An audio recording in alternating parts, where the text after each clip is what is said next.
नमस्कार दोस्तों, स्वागत है आप सभी का एक बार फिर से हमारे YouTube चैनल कुसुम नेट क्लासेज में। दोस्तों, आज के वीडियो में हम लोग बात करने वाले हैं दो टॉपिक के बारे में। पहला, आज़ादी से पहले अंग्रेज़ों द्वारा हमारे शैक्षणिक व्यवस्था को इम्प्रूव करने के लिए क्या क्या अप्रोचेज अपनाए गए, और दूसरा जो कि आज के वीडियो का मुख्य टॉपिक है वह है राधा कृष्णन आयोग के बारे में बात करेंगे, जिसकी स्थापना आज़ादी के बाद की गई थी भारत के शैक्षणिक विकास को सुदृढ़ करने के लिए। तो आइए सबसे पहले हम लोग चलते हैं कि ब्रिटिशर्स ने हमारे एजुकेशनल डेवलपमेंट को मजबूत करने के लिए, कंसोलिडेट करने के लिए क्या क्या अप्रोचेज अपनाए थे। उसके बारे में मैं शॉर्ट में आपको बताऊंगा, ईस्वी बताऊंगा, केवल डेट बताऊंगा। आप हमारे साथ हमेशा की तरह लिखते चलिएगा। उसके बाद हम लोग डिटेल में बात करेंगे राधा कृष्णन आयोग के बारे में। तो आइए हम लोग शुरू करते हैं। तो दोस्तों, आप देखोगे मैंने दो कॉलम बनाया है, एक है स्वतंत्रता पूर्व प्रयास और एक है स्वतंत्रता के बाद। लेकिन स्वतंत्रता के बाद हम लोग केवल राधा कृष्णन आयोग पे चर्चा करेंगे। उसके बाद यूजीसी का स्थापना होता है, फिर उसके बाद और कई तरीके के आयोग आते हैं, शिक्षा नीति आती है, उस पर हम लोग चर्चा करेंगे अगले वीडियो में। तो आइए देखते हैं स्वतंत्रता से पहले क्या क्या प्रयास किए गए थे अंग्रेजों के द्वारा भारत के शिक्षा को मजबूत करने के लिए।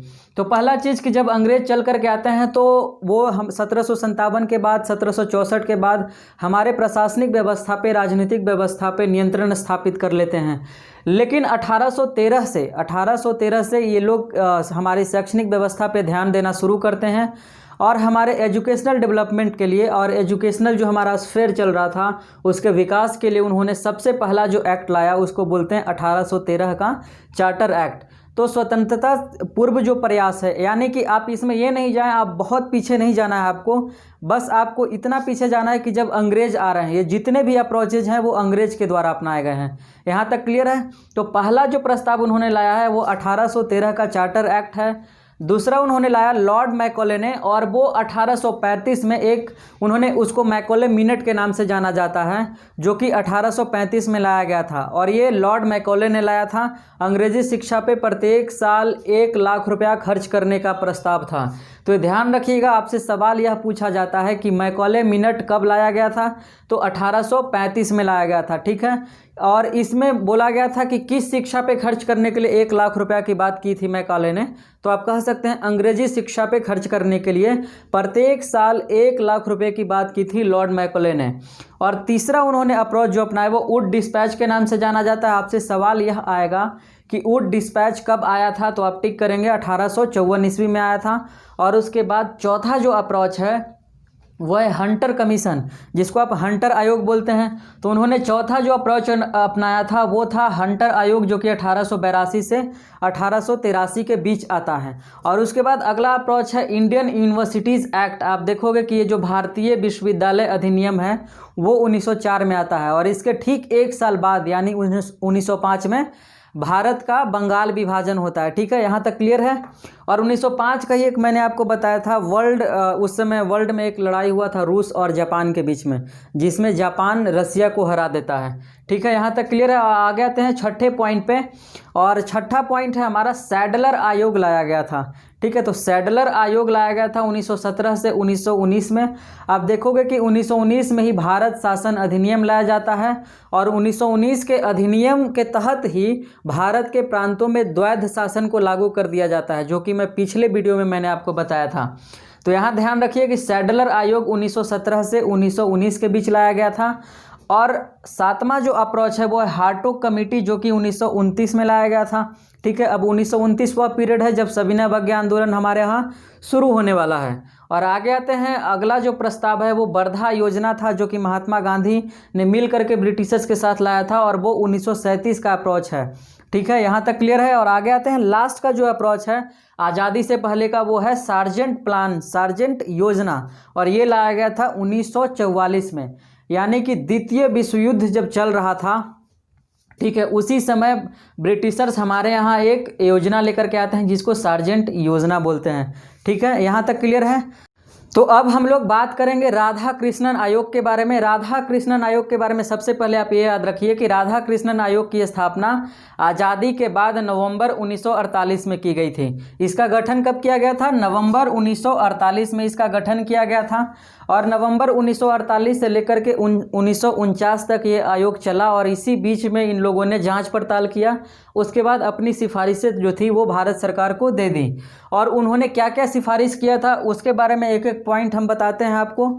इसी तरीके से सवाल आपसे पूछे जाएंगे। मान लीजिए कि उनका पहला पॉइंट है जो उन्होंने बताया, पहला प्रपोजल जो रखा था, पहला जो सिफारिश किया गया राधाकृष्णन आयोग के सदस्यों के द्वारा, वह यह था कि प्री यूनिवर्सिटी 12 वर्ष का पढ़ाई होना चाहिए।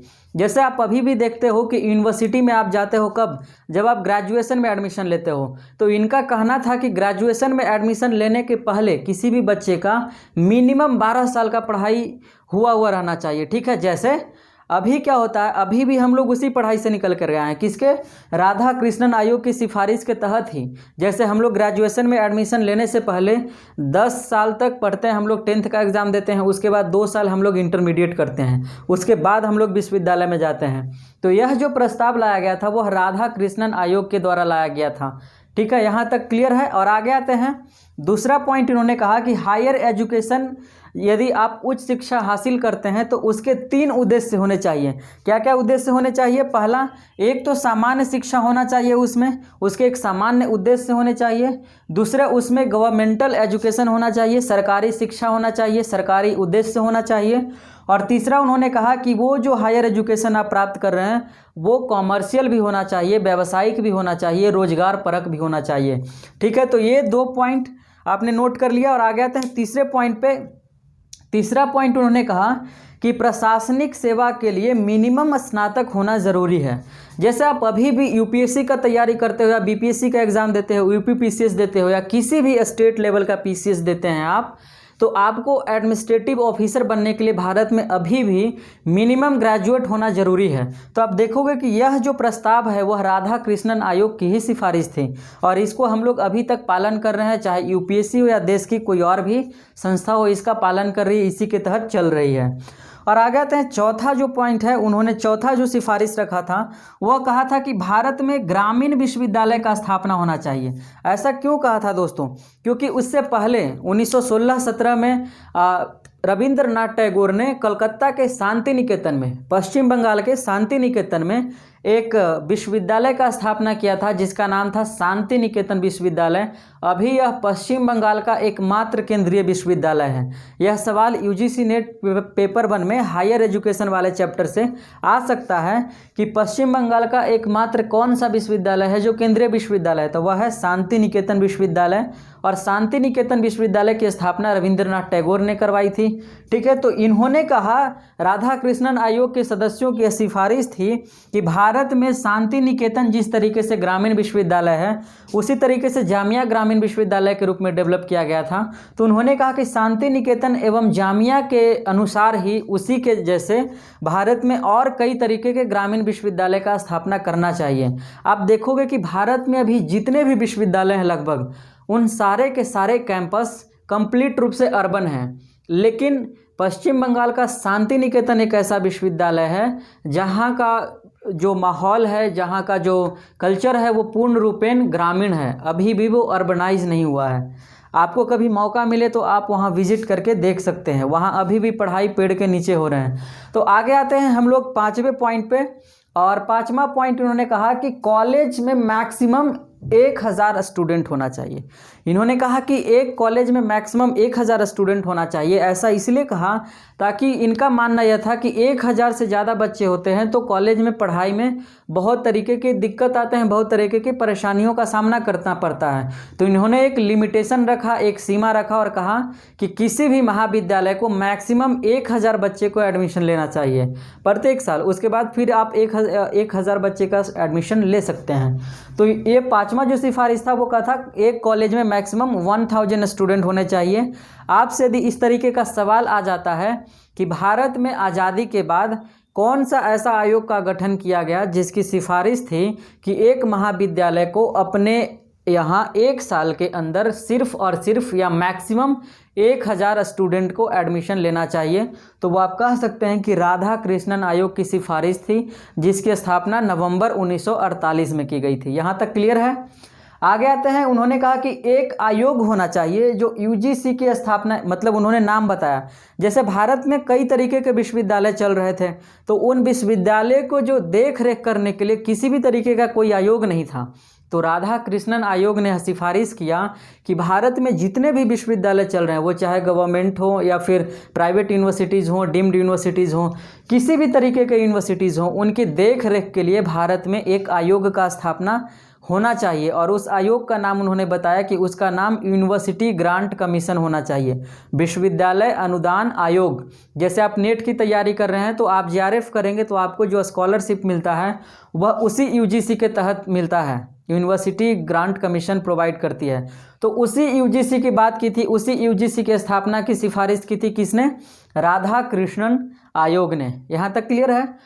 और आगे आते हैं 7वें पॉइंट पे, और इनका 7वां जो सिफारिश था, उन्होंने कहा कि मिनिमम 6 महीने का स्टडी आवश्यक किया जाना चाहिए। जैसे एक विश्वविद्यालय में जैसे आप साल भर का 1 साल का कोर्स करते हैं, ठीक है, मान लीजिए आप फर्स्ट ईयर में, ग्रेजुएशन 3 साल का होता है, तो आप फर्स्ट ईयर में जब क्लास जाते हैं तो पूरा 1 साल पढ़ाई नहीं होता है, ठीक है। मैं भी जब ग्रेजुएशन में पढ़ रहा था तब भी 1 साल कंप्लीट रूप से क्लास नहीं चलता था। तो इन्होंने कहा, इन्होंने सिफारिश रखा कि मिनिमम 1 साल में 6 महीना का अध्ययन करना जरूरी है, 6 महीना पढ़ाई होना आवश्यक है महाविद्यालय के अंतर्गत, ठीक है। यहाँ तक क्लियर है, यह पॉइंट क्लियर है। और आगे आते हैं 8वें पॉइंट पे, और इन्होंने 8वां जो बात कहा है वो कहा कि उच्च शिक्षा में से अंग्रेजी माध्यम को हटाने में जल्दीबाजी नहीं करें।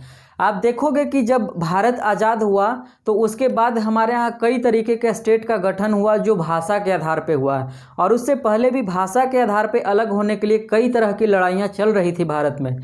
तो इन्होंने कहा कि आप देखो कि कई तरीके के ऐसे लोग थे जो हिंदी पट्टी के थे, वो अंग्रेजी, मतलब उच्च एजुकेशन में, हायर एजुकेशन में अंग्रेजी के माध्यम से पढ़ाई होता था तो उसका विरोध करते थे। उन्होंने कहा कि नहीं, हायर एजुकेशन से अंग्रेजी माध्यम को हटाने का जल्दीबाजी नहीं कीजिए, इसको रहने दीजिए। और आप देखोगे इसका नतीजा ये है कि आज भारत में हायर एजुकेशन आप प्राप्त करना चाहते हैं तो शायद ही कोई ऐसा विश्वविद्यालय हो जो अंग्रेजी माध्यम में हायर एजुकेशन, हिंदी माध्यम में हायर एजुकेशन देता हो।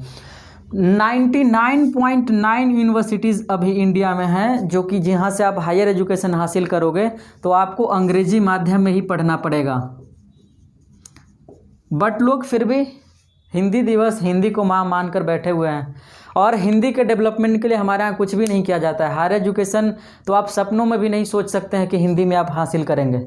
और आगे आते हैं 9वें पॉइंट पे, और 9वां इन्होंने जो प्रस्ताव रखा था, 9वां जो सिफारिश था वह यह था कि स्टेट का भाषा एंड लोकल भाषा समान ना हो तो स्टेट के भाषा में शिक्षा दी जानी चाहिए। जैसे आप देखोगे कि भारत विविधता में एकता वाला देश है, और यहाँ पर देखते हैं कि हर एक स्टेट का अपना अलग अलग लैंग्वेज है, और शिक्षा जो है भारत के संविधान में समवर्ती सूची में रखा गया है, और वहाँ पे स्टेट का एक अपना भाषा है जिसको राजकीय भाषा बोलते हैं। उसके साथ साथ स्टेट में कई तरीके के लोकल लैंग्वेज चलते हैं, ठीक है। तो उन्होंने कहा कि जो स्टेट का लोकल लैंग्वेज है और जो स्टेट का राजकीय लैंग्वेज है, स्टेट लैंग्वेज है, वो दोनों यदि एक समान नहीं है, ठीक है, वो दोनों यदि इक्वल नहीं है, वो दोनों लैंग्वेज अलग अलग है, तो कोशिश की जानी चाहिए कि स्टेट का जो लैंग्वेज है उसी में शिक्षा दी जाए। यहाँ तक क्लियर है? क्या कहा उन्होंने? कहा कि किसी भी स्टेट के अंदर स्टेट का अपना भाषा है, उसके साथ साथ जो वहाँ का लोकल लोग हैं उनका अपना लोकल लैंग्वेज है। तो उन्होंने कहा कि जब स्टेट लैंग्वेज और लोकल लैंग्वेज के बीच में कॉन्फ्लिक्ट हो तो हमेशा कोशिश की जानी चाहिए स्टेट के द्वारा कि वो अपने लैंग्वेज में, राजकीय भाषा में पूरे राज्य के निवासियों को शिक्षा प्रदान करें। यहाँ तक क्लियर है? और जब स्टेट का लैंग्वेज और लोकल लैंग्वेज समान हो तब फिर किसी भी लैंग्वेज में दें, कोई आपत्ति नहीं है।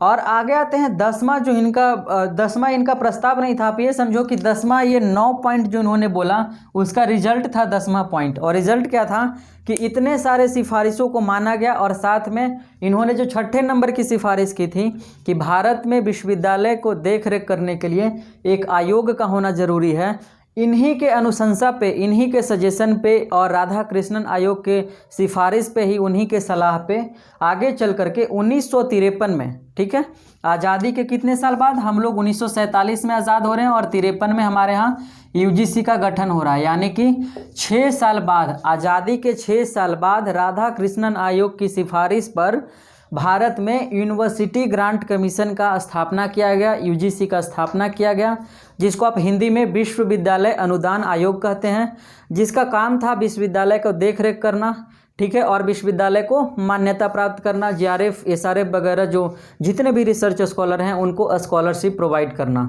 तो दोस्तों मेरे ख्याल से आज का वीडियो आपको कंप्लीट रूप से समझ में आया होगा और मेरा मानना है कि आपको मज़ा आ रहा होगा अभी पढ़ने में, और आप ऐसे ही हमारे वीडियो को देखते रहिए। आप तैयारी कीजिए अच्छे से, चूँकि एग्ज़ाम आपका 24 सितंबर से होने वाला है, डेट बढ़ गया है, तो आपको 1 सप्ताह टाइम और एक्स्ट्रा मिल गया है।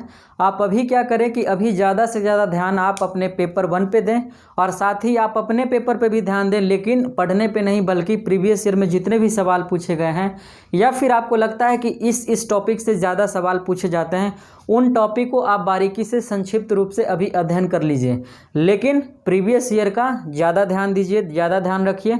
और हो सके जो सवाल आपसे बनता है वो तो ठीक है, जो सवाल बहुत फैक्चुअल है तो उसको अभी आप कुछ देर के लिए छोड़ दीजिए, फिर आप अगली बार देखिएगा। तो चलिए दोस्तों, आज को वीडियो यहीं खत्म करते हैं, फिर मिलेंगे नए वीडियो में।